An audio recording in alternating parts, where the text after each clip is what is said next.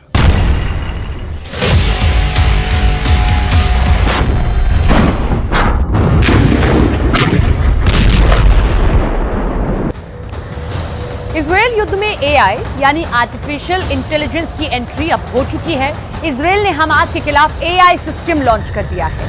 इस सिस्टम से हमले और तेज होंगे, साथ ही इजरायल के सैनिक की जान जाने की संभावना भी ना के बराबर हो जाएगी। एआई सिस्टम इतना पावरफुल है कि इससे इजरायल युद्ध की दशा और दिशा दोनों बदल जाएंगे।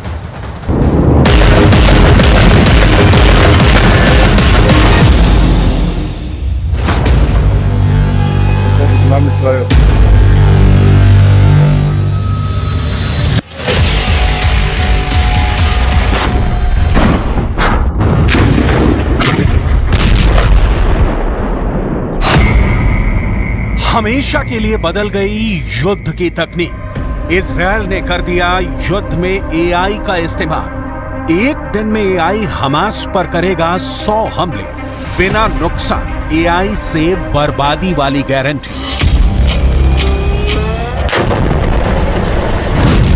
एआई मतलब आर्टिफिशियल इंटेलिजेंस। कहीं भी, किसी भी वक्त वो जानकारी जो आपको जीत की 100% गारंटी देती है। वो तकनीक जिसने परंपरागत युद्ध को बदल दिया, जिसने युद्ध का पूरा रिजल्ट बदल दिया। उदाहरण सामने है। पुतिन के जनरलों ने 72 घंटे में यूक्रेन विजय का प्लान बनाया, लेकिन फंस गए। सिर्फ 40 से 45 किलोमीटर लंबी और 6 से 10 किलोमीटर चौड़ी गाजा पट्टी में इजरायल घुसा और अब तक फंसा हुआ है।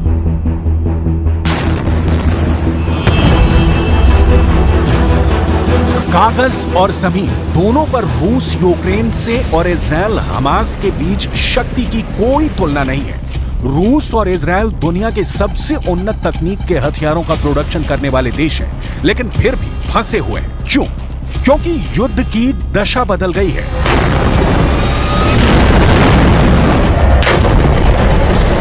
क्योंकि युद्ध का मुख्य हथियार ही बदल गया। युद्ध में आर्टिफिशियल इंटेलिजेंस की एंट्री हो गई।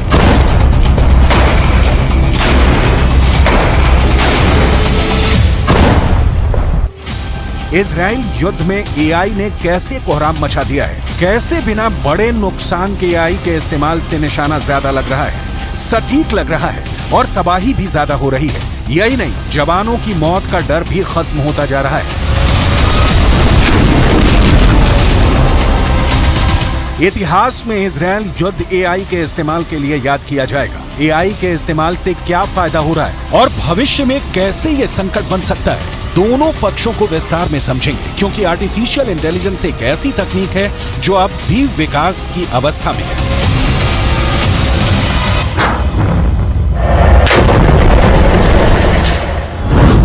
आगे आपको इजरायल की याहालोम यूनिट के बारे में बताएंगे, जिसने हमास की सुरंगों के चीथड़े उड़ा दिए हैं।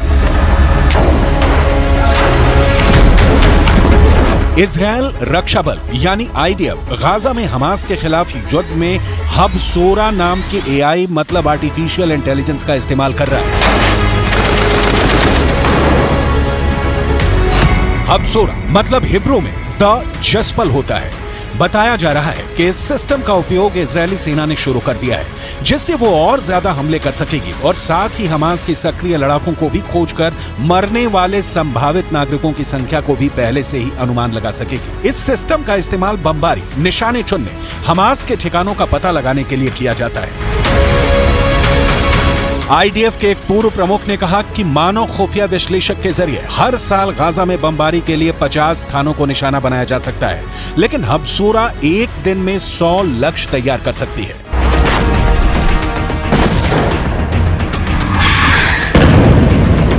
एआई में युद्ध के चरित्र को नया रूप देने की क्षमता है, लेकिन ये याद रखना बहुत जरूरी है कि इसका इस्तेमाल सिर्फ दुश्मन के खिलाफ नहीं, पूरी मानवता के खिलाफ भी हो सकता है। ये अत्याधुनिक तकनीक की मशीनें मिसाइलों से भी ज्यादा खतरनाक साबित होती हैं अगर इनका निशाना चूक जाए। इन तकनीकों के इस्तेमाल के पहले बहुत सावधानी बरतनी जरूरी होती है।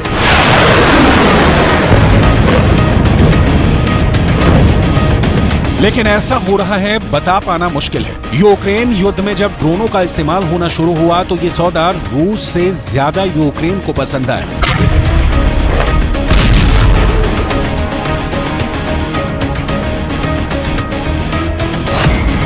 एक ड्रोन की कीमत ज्यादा से ज्यादा 50,000 या 1 लाख होगी, जबकि एक मिसाइल की कीमत कम से कम 50 लाख से 1 करोड़ होगी। अब ये बेहद सस्ते ड्रोनों को मारने के लिए बेहद कीमती मिसाइलों का इस्तेमाल करना पड़े तो सोचिए क्या भाव पड़ेगा। तकनीक ने युद्ध को आसान बना दिया है और घातक, खतरनाक और ज्यादा तबाही वाला बना दिया है। इसके कुछ फायदों को देखिए, इसके बाद दिखाएंगे कि इसका नुकसान किस लेवल का हो सकता है। एआई सैनिकों को अधिक कुशल बना सकती है, इससे युद्ध की गति तेज हो जाती है। एआई का युद्ध के सभी स्तरों पर प्रभाव पड़ रहा है। खुफिया, निगरानी और टोही गतिविधियों से लेकर घातक हथियार प्रणालियों के लिए इसका इस्तेमाल हो रहा है, जिसके जरिए मानव हस्तक्षेप के बिना निशाना बनाकर हमला किया जा सकता है। आईडीएफ की हबसोरा प्रणाली भी इसी तरह काम करती है। आपने नोटिस किया होगा कि 7 अक्टूबर के बाद से इजरायली सेना की मौत की अब तक कितनी खबरें आई हैं। इजरायल बिल्कुल सावधानी से बिना जवानों को खोए जंग जीतना चाहता है और इसके लिए उसके पास विकल्प है तकनीक। हबसोरा ने इजरायली डिफेंस फोर्स का काम आसान कर दिया है। जमीन पर सेना के पास अब हमास की वो जानकारियां पहुंच रही हैं जो आईने में दिखा देती हैं कि दुश्मन की लोकेशन क्या है, दुश्मन कितने हैं, उनके पास हथियार कितने हैं, कैसे हैं। जाहिर है हर सेना को ऐसे हथियार की जरूरत होती है, लेकिन पूरी दुनिया इतनी उन्नत नहीं है। और दूसरी बात यह भी कि एआई सिस्टम युद्ध के समय खतरनाक गलतफहमी पैदा करने या दुष्प्रचार में योगदान दे सकता है। यह सिस्टम मशीनों के सुझाव पर भरोसा करने की मानवीय प्रवृत्ति को बढ़ा सकता है। हबसोरा सिस्टम से बात सामने आई है कि किसी एआई सिस्टम की सीमाएं स्पष्ट नहीं हो सकती, मतलब तय नहीं हो सकती। इसलिए एआई का उपयोग इस आधार पर उचित है कि यह बड़ी मात्रा में डेटा की व्याख्या कर सकता है, इसे रिफॉर्म यानी संशोधित कर सकता है। लेकिन युद्ध में जहां सीमा तय होती है, वहां सीमा नहीं समझने वाले हथियार का इस्तेमाल बहुत बहुत बहुत खतरनाक हो जाता है।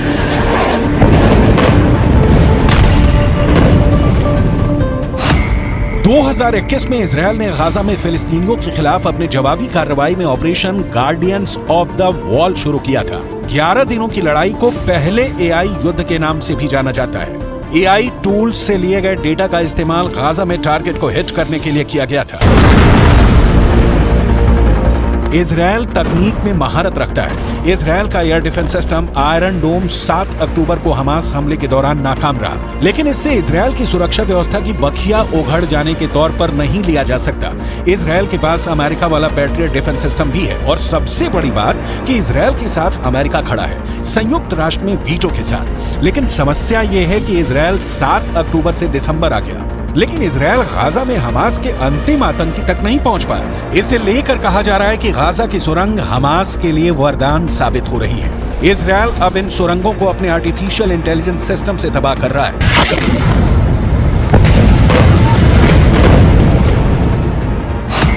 हमास ने गाजा में जमीन के अंदर कई सुरंगें बनाई हैं। इन सुरंगों को इजरायल मेट्रो कहता है। इजरायल ने दावा किया था कि उसने अल शिफा अस्पताल के नीचे हमास की सुरंगें खोजी हैं। इन सुरंगों का जाल पूरे गाजा में करीब 500 किलोमीटर में फैला है, लिहाजा इसे हमेशा के लिए नष्ट करने का काम आसान नहीं है। एआई के साथ ही इजरायल ने हमास की सुरंगों को मिट्टी में मिलाने के लिए अपनी याहलोम यूनिट को तैनात किया है। याहलोम यूनिट हमास की सुरंगों को खोज रही है और उन्हें नष्ट कर रही है। हिब्रू भाषा में याहलोम शब्द का अर्थ हीरा होता है। इस नाम से ही यह यूनिट अपनी विशेषता बताती है। इस यूनिट की स्थापना 1995 में हुई थी। 2014 के गाजा युद्ध के बाद इजरायल ने इस यूनिट को बढ़ाकर लगभग 2 गुना कर दिया है, जिसे इजरायली ऑपरेशन प्रोटेक्टिव एज के रूप में जाना जाता है। याहलोम ने ऑपरेशन प्रोटेक्टिव एज में अहम भूमिका निभाई है। इजरायल का अस्तित्व उसके डिफेंस सिस्टम यानी सुरक्षा तंत्र पर टिका है। आयरन डोम को 7 अक्टूबर को हमास ने कंफ्यूज कर दिया था और 1400 लोगों की मौत हो गई, लेकिन उसका नतीजा पूरा फिलिस्तीन भुगत रहा है। अब तक 17,000 से ज्यादा फिलिस्तीनी मारे गए हैं। इनमें महिलाएं हैं, बच्चे हैं, जो जाहिर तौर पर हमास जैसे संगठन के सदस्य नहीं थे। हमास के पास तो ज्यादा से ज्यादा 30 से 40 हजार लड़ाके होने का अनुमान लगाया जाता है। मतलब इजरायल एआई का सीमित तौर पर इस्तेमाल कर इजरायल ईरान जैसे बड़े देशों को मैसेज दे रहा है कि उससे पंगा नहीं ले, वरना ईरान के पास कामिकाजे जैसे घातक ड्रोन है। तो इजरायल के पास आर्टिफिशियल इंटेलिजेंस वाला इनपुट है, जिसका इस्तेमाल इजरायल बिना सैनिकों को तेहरान भेजे तेल अवीव में बैठे बैठे कर सकता है। इजरायल के पास आधुनिक हथियार भी हैं और तेज खुफिया एजेंटों का जाल भी मौजूद है। इस खुफिया जानकारी के आधार पर इजरायली डिफेंस फोर्स 7 अक्टूबर के मास्टरमाइंड याह्या सिनवार की तलाश खान यूनुस में कर रही है। जिन सुरंगों को खत्म करने के लिए इजरायल ने अपनी यालोम यूनिट को तैनात किया है, उन सुरंगों में से ही एक में छिपा बैठा है Yahya Sinwar. IDF Khan Yunus में लगातार छापेमारी कर रही है। इजरायल के रक्षा मंत्री योव गैलेंट ने कहा है कि इजरायली सेना याह्या सिनवार को ढूंढ कर मार डालेगी। टाइम्स ऑफ इजरायल के मुताबिक याह्या सिनवार लड़ाई की शुरुआत में दक्षिण की ओर जा रहे एक काफिले में छिपकर उत्तरी गाजा से कहीं भाग गया है। रिपोर्ट में कहा गया है कि सिनवार गाजा शहर से भाग गया और दक्षिण गाजा के खान यूनिस की ओर चला गया है। रिपोर्ट के मुताबिक इजरायली सेनाएं मान रही हैं कि सिनवार अभी भी खान यूनिस में है या इसके नीचे से गुजरने वाली सुरंगों में से एक में है। इस्माइल हानिया हो या याह्या सिनवार या फिर मोहम्मद दैफ, हमास का कोई भी नेता हो, कमांडर हो या लड़ाका हो, इजरायली सेना हर एक को चुन चुन कर ठिकाने लगाने के लिए हमले कर रही है। इस हमले में इजरायली सेना के पास उन्नत हथियार भी हैं और दुनिया की सबसे तेज सिस्टम आर्टिफिशियल इंटेलिजेंस भी।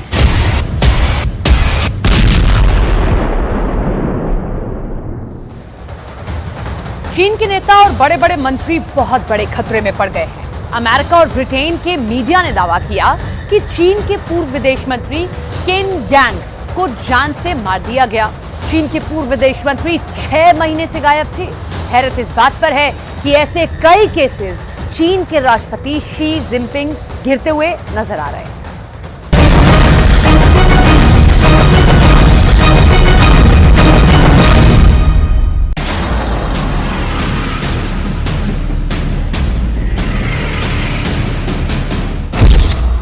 विदेश मंत्री और रक्षा मंत्री की हत्या, मंत्री किलर बने शी जिनपिंग।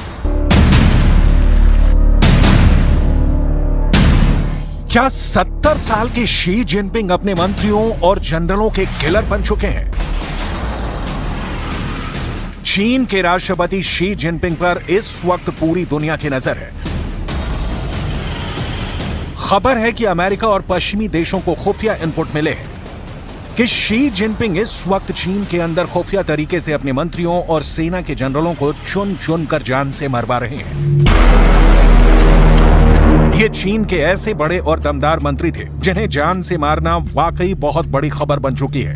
लेकिन सवाल उठता है कि आखिर चीन के राष्ट्रपति शी जिनपिंग पर यह आरोप क्यों लग रहे हैं कि उन्होंने चीन के पूर्व विदेश मंत्री किन गैंग को जान से मरवाया है। सवाल यह भी है कि चीन को ऐसी जरूरत क्या पड़ी है कि उसने अपने देश के पूर्व रक्षा मंत्री ली शांगफू और कई टॉप जनरलों को खुफिया तरीके से मरवा दिया है। क्या चीन अमेरिका और यूरोपीय देशों की किसी गहरी साजिश का शिकार हो चुका है या फिर रूस ने चीन को कुछ ऐसे खुफिया इनपुट दिए हैं जो चीन में CIA की गहरी जासूसी और एजेंटों से जुड़े हैं? क्या ऐसा संभव है कि चीन के मंत्री और सेना के जनरल अमेरिका और ब्रिटेन के जासूस और खुफिया एजेंट बन चुके हैं? इन हर सवालों का जवाब हम आपको आगे देंगे, लेकिन पहले ये जान लीजिए कि चीन के पूर्व विदेश मंत्री किन गैंग को जान से मारने का दावा क्यों किया जा रहा है।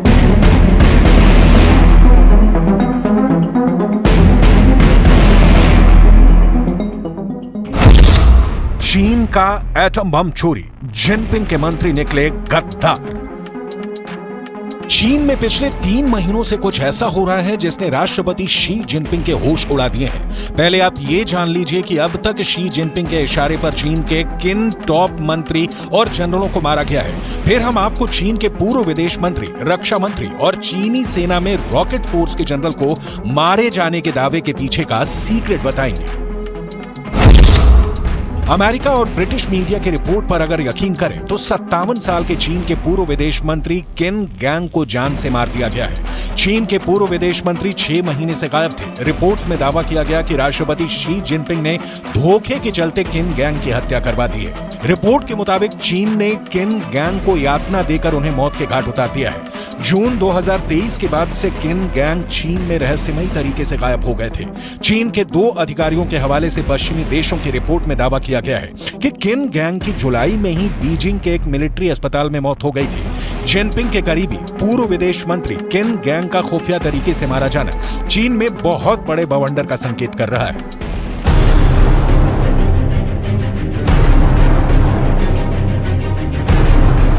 अब आप ये भी जान लीजिए कि शी जिनपिंग के इशारे पर चीन में और कौन से बड़े मंत्री और जनरल मारे गए हैं। 65 साल के पूर्व रक्षा मंत्री ली शांगफू को जान से मारने की भी खबर है। दावा किया गया है कि चीन के पूर्व रक्षा मंत्री ली शांगफू पश्चिम देशों की खुफिया एजेंसियों से जुड़े थे, जिसकी खबर लगते ही उन्हें भी शी जिनपिंग के आदेश पर जान से मार दिया गया है। अब सवाल उठता है कि चीन के राष्ट्रपति शी जिनपिंग ने पूर्व विदेश मंत्री और पूर्व मंत्री को जान से क्यों मरवाया है, जरा ये भी जान लीजिए। विदेश मंत्री और रक्षा मंत्री की हत्या, मंत्री किलर बने शी जिनपिंग। दुनिया के ताकतवर देशों में शामिल चीन ने इस साल की शुरुआत में विदेश मंत्री किन गैंग और पूर्व रक्षा मंत्री ली शांगफू को उनके पद से बर्खास्त कर दिया था। चीन के दोनों टॉप मंत्रियों को क्यों जान से मारा गया है, इसके पीछे ऐसी वजह बताई गई है जिसे आप सुनकर हैरान रह जाएंगे। अमेरिका और ब्रिटिश मीडिया के दावों के मुताबिक चीन के पूर्व विदेश मंत्री किन गैंग और पूर्व रक्षा मंत्री ली शांगफू पर आरोप था कि इन्होंने अमेरिका को चीन के न्यूक्लियर सीक्रेट बेचे हैं, जिसके चलते इनकी हत्या की गई है। अब सवाल उठता है कि चीन के 2 टॉप मंत्री अमेरिका से जुड़े हैं, इसकी खबर शी जिनपिंग को किसने दी, जरा ये भी जान लीजिए।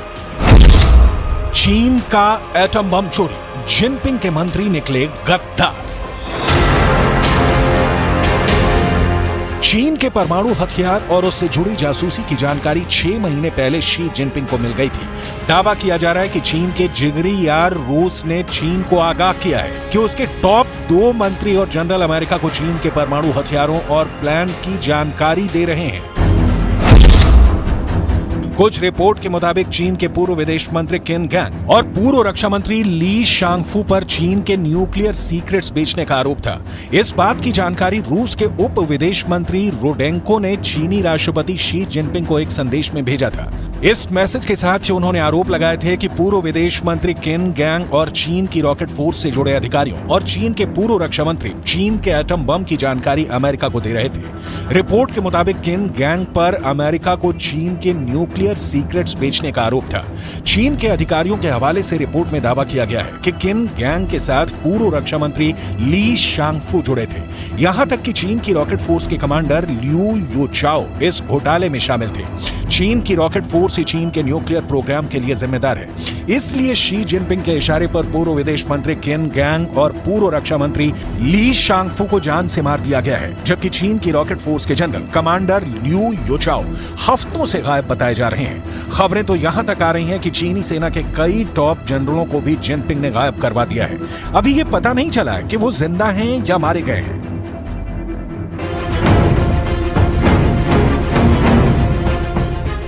कुल मिलाकर चीन में शी जिनपिंग के तांडव ने हाहाकार मचा दिया है। अब देखना होगा कि चीन में आने वाले दिनों में और कौन कौन से मंत्री और जनरल गायब होते हैं या फिर मारे जाते हैं।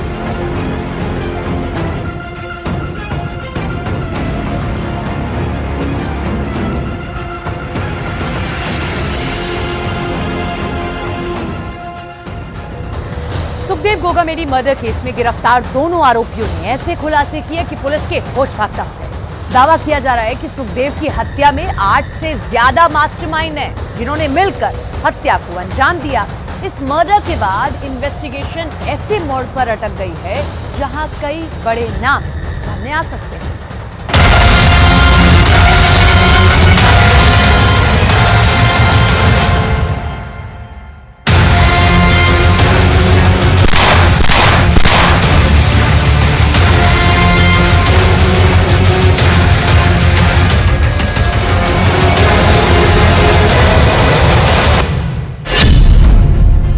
हत्यारे गिरफ्तार, खोला मर्डर का राज।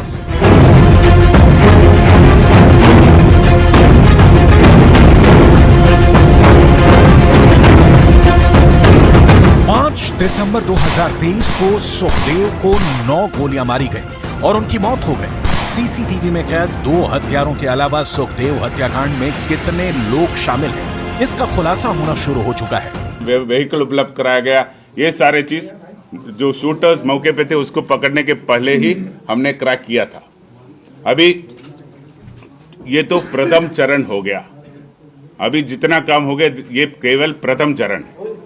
जो मास्टरमाइंड है, जो कॉन्स्पिरेटर, मेन कॉन्स्पिरेटर है, उन तक जाल बिछा रखा है। तो हमारा नेक्स्ट जो चरण है, इस पूरा एपिसोड को जिस तरह तैयार किया उन तक पहुंचे और उनको कानून के सामने लाने का।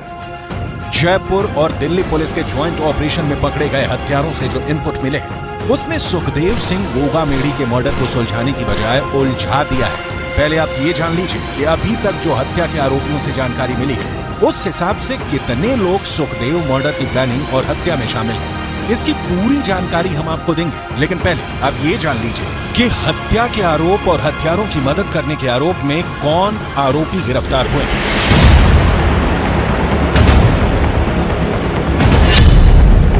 गिरफ्तार आरोपियों की पहचान रोहित राठौड़ के रूप में पुलिस ने की है, जो सुखदेव की हत्या में शामिल है, जबकि उसका साथी नितिन फौजी भी हत्या करने के आरोप में गिरफ्तार हुआ है। वहीं हत्या के आरोपियों की भागने में मदद करने वाले ऊधम सिंह को भी पुलिस ने गिरफ्तार कर लिया है। वहीं राजस्थान पुलिस ने रामवीर जाट को कथित तौर पर शूटरों यानी रोहित और नितिन को अपनी बाइक पर मौकाए वारदात से भागने में मदद करने और उन्हें अजमेर रोड पर छोड़ने के आरोप में गिरफ्तार किया था। एसआईटी के पास एक अहम सूचना आ गया कि मुलजमान डीडवाना में देखा गया है। उस सूचना को और डेवलप किया और हमारा स्पेशल टीम जो है उनको कुछ मुखबिरों से कुछ सूचना मिला जो इनको आगे प्रोटेक्शन दे रहा है। तो जो मुलजमान को पकड़ने के साथ साथ हमारा टीम्स यहाँ जयपुर शहर के अंदर इसको कैसे फैसिलिटेशन किया, कैसे सुविधाएं दिया, कौन कौन इसमें शामिल थे, क्या क्या सुविधाएं दिया, कहाँ उसको रुकवाया, कहाँ उसको खाना खिलाया, ये सारे चीज़ भी इन्वेस्टिगेट कर रहा था। तो उसमें भी जो व्यक्ति और जो परिसर यूज में हो गया, कहाँ प्रतिदिन वो रुके थे, कहाँ कहाँ घूम लिया, कौन कौन वाहन यूज किया, ये सारे चीज़ हमारे रिकॉर्ड में आ गया। करणी सेना प्रमुख सुखदेव सिंह गोगामेड़ी की हत्या के आरोप में 9 दिसंबर को हरियाणा से 2 शूटरों सहित 3 लोगों को गिरफ्तार किया गया है। इन शूटरों को दिल्ली पुलिस और राजस्थान पुलिस के संयुक्त अभियान के दौरान देर शाम चंडीगढ़ के एक होटल से गिरफ्तार किया गया है। पुलिस से मिली जानकारी के मुताबिक चंडीगढ़ के कमल पैलेस में दोनों आरोपी रुके थे। न्यूज 18 की टीम उस कमरे में पहुंची। क्या कुछ जानकारी हमें उस होटल से मिली, जिसे हम आपको दिखाने जा रहे हैं। सूचना पर पुलिस ने चंडीगढ़ में इसी पैलेस में धावा बोला और 3 आरोपियों को यहीं से काबू किया है। और यहां पर आके जो मैनेजर है उनको अपने आईडी प्रूफ दिए। आईडी प्रूफ देने के बाद, हालांकि आईडी प्रूफ भी जो बताया जा रहा है कि आईडी प्रूफ भी फेक है। सुखबीर के नाम से जसबीर और दविंदर 3 नाम से आईडी प्रूफ दिए गए हैं। 105 नंबर कमरा उनको दिया गया था। 105 नंबर कमरा ये वही रूम है जहां पर वो आए और आकर उन्होंने यहां पर फ्रेश हुए और करीब आधा घंटा यहां पर रुके। जयपुर में मर्डर, दुबई का मिला कनेक्शन। सुखदेव सिंह हत्याकांड की कड़ियां एक से दूसरे और दूसरे से तीसरे तक जुड़ती जा रही हैं। इस पूरे हत्याकांड को कैसे अंजाम दिया गया, पहले ये जान लीजिए। सुखदेव गोगामेड़ी हत्याकांड का मेन मास्टरमाइंड विदेश में बैठा राजस्थान का कुख्यात गैंगस्टर रोहित गोदारा है। रोहित गोदारा ने सुखदेव की हत्या के लिए शूटर अरेंज करने की जिम्मेदारी अपने राइट हैंड मैन वीरेंद्र चारण को दी।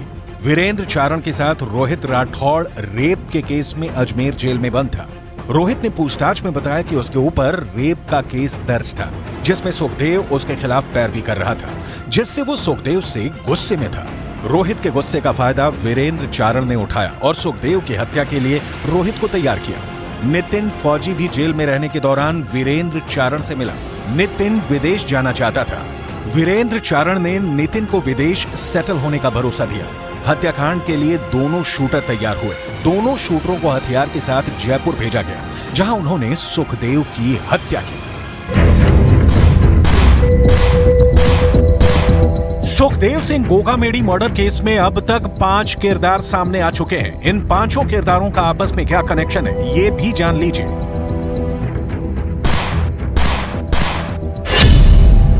5 दिसंबर को सुखदेव सिंह गोगामेडी की हत्या जिस वक्त हुई, उस वक्त कमरे में कितने शूटर थे और कितने हत्या के मास्टरमाइंड, जरा इसे समझ लें। सीसीटीवी फुटेज में साफ देखा जा सकता है कि सुखदेव सिंह पर रोहित राठौड़ और नितिन फौजी ने ताबड़तोड़ फायरिंग की। उस वक्त तीसरा शूटर भी मौके पर मौजूद था। पुलिस के मुताबिक वो शूटर था नवीन शेखावत, जिसने सुखदेव सिंह के घर की 10 दिन पहले रेकी की थी। नवीन शेखावत ही वो तीसरा शूटर था जिसे सुखदेव सिंह पर गोली चलानी थी, लेकिन नवीन मौके पर ही मारा गया। इसके अलावा हत्या और भागने में मदद करने वाले 2 लोगों ने हत्या के आरोपियों की मदद की थी, जिनका नाम है ऊधम सिंह और रामवीर चाल।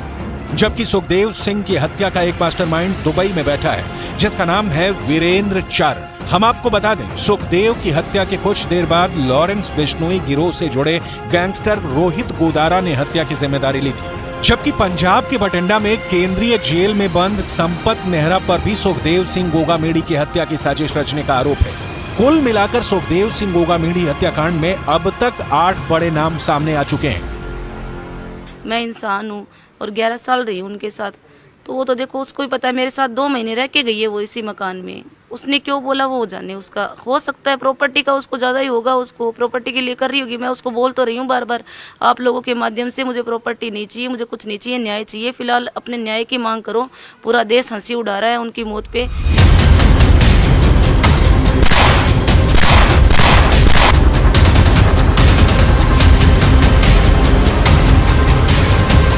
सुखदेव सिंह के मर्डर के लिए 2 नहीं बल्कि 3 शूटर मौके पर मौजूद थे, जिसमें तीसरा शूटर नवीन शेखावत मौके पर ही मारा गया। दिल्ली स्थित क्राइम ब्रांच के दफ्तर में दोनों शूटर से कड़ी पूछताछ में पता चला है।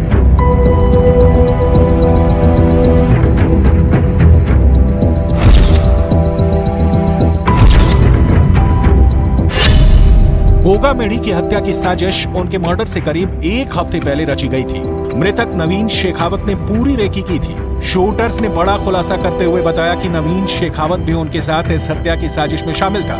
नवीन शेखावत को गोली इसलिए मारी गई क्योंकि फायरिंग के वक्त वो डर गया था और हमें फायरिंग करने से रोकने की कोशिश कर रहा था। इसी दौरान हालात कुछ ऐसे बन गए कि नवीन शेखावत को गोली मारनी पड़ गई। मौके से जो बरामद किया, जो स्कॉर्पियो वाहन जिसमें वो हत्यारे आए थे, उसके बारे में भी हम जांच पड़ताल किया, उससे भी कुछ क्लूज मिला। ये सारे मिला के हमें एक डायरेक्शन मिल गया कि किस तरफ कैसे गया है। तो हमारे सारे टीमें 5 तारीख से ही इन मुलजिमान को दस्तयाब करने का कार्य में लगे हुए थे। शूटर गोगामेडी की हत्या के बाद रोहित गोदारा के करीबी सहयोगी वीरेंद्र चारण के साथ लगातार संपर्क में थे, जिसका नाम कई आपराधिक मामलों में भी था। शूटरों की हालिया लोकेशन का पता उनके मोबाइल फोन से लगाया गया, क्योंकि वो भागने के दौरान वीरेंद्र चारण को कॉल कर रहे थे। शूटरों ने पुलिस को बताया है कि वो पहले ट्रेन से हिसार गए और फिर ऊधम सिंह के साथ मनाली गए। वो 1 दिन के लिए मंडी में भी रुके। मंडी से तीनों लोग चंडीगढ़ आए, जहां उन्हें पकड़ लिया गया।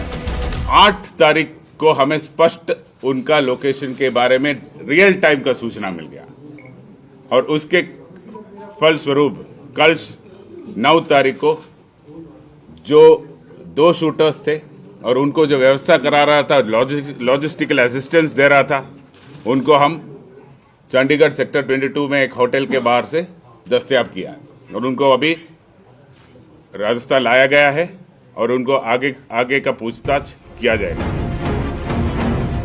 सुखदेव सिंह गोगामेढ़ी की दोनों पत्नियों की तस्वीरें साथ साथ देखिए। पहली तस्वीर में सुखदेव सिंह की दूसरी पत्नी शीला शेखावत है, जबकि दूसरी तस्वीर में सुखदेव की तीसरी पत्नी सपना सोनी है। सपना जहां सुखदेव के मर्डर में किसी करीबी का हाथ बता रही हैं, तो वहीं शीला का दावा है कि वो सुखदेव की तीसरी पत्नी को नहीं जानती है। हैरानी की बात तो ये है कि सुखदेव काफी वक्त से अपनी तीसरी पत्नी सपना सोनी के साथ जयपुर वाले घर में रह रहे थे, जहां 5 दिसंबर को उनकी हत्या हुई। तो फिर सुखदेव की दूसरी पत्नी शीला शेखावत ये क्यों कह रही है कि वो किसी सपना को नहीं जानती? उनके घर में भी एक महिला है जिन्होंने पूरा ये बयान दिया था कि उनके घर में सीसीटीवी कैमरा फुटेज वगैरह लगे हैं। आप जानते हैं वहाँ पर किसी को? नहीं सर, ऐसी तो कोई महिला मैंने तो नहीं सुनी और ना ही कोई थी। सपना जी को जानते हैं आप वहाँ पर? नहीं सर, मैं नहीं जानती। प्रॉपर्टी का तो मुझे पता नहीं है अभी किसके नाम है। शकुंतला जी के नाम पर है? हाँ, बताया जा रहा है कि शकुंतला जी के नाम पे। मुझे बताते थे ऐसे कि अभी तो सब कुछ शकुंतला के नाम ही है। कुल मिलाकर सुखदेव मर्डर केस में अभी और भी बहुत से खुलासे हो सकते हैं। अब देखना होगा कि हत्या के आरोपी और क्या क्या राज उगलते हैं।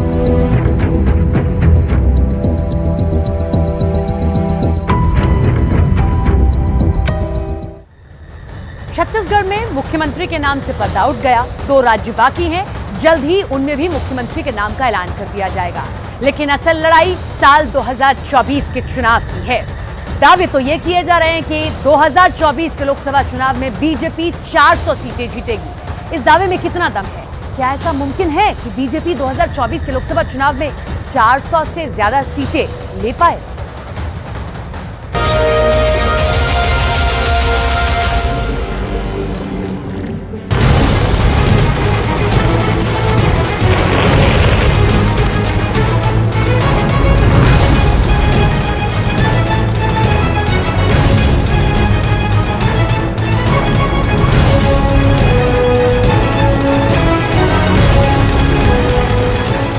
राजस्थान पलट गया, मध्य प्रदेश पलट गया, छत्तीसगढ़ पलट गया, वहां आदिवासी सीएम चुना, और अब क्या पलटेगी बीजेपी की किस्मत? क्या 2019 और अब 2024 भी बीजेपी का होगा, मोदी का होगा? क्या 15 साल तक बीजेपी भारत पर लगातार राज करके सभी रिकॉर्ड तोड़ देगी? इस बहुत बड़े मुकाबले के लिए बीजेपी 3 सूबों में विधानसभा चुनाव वाला टेस्ट पास कर चुकी है। जमीन से जुड़े नेताओं को सीएम बनाया जा रहा है। क्या तीनों राज्यों में बीजेपी 3 गुना कमाल करके दिखाएगी?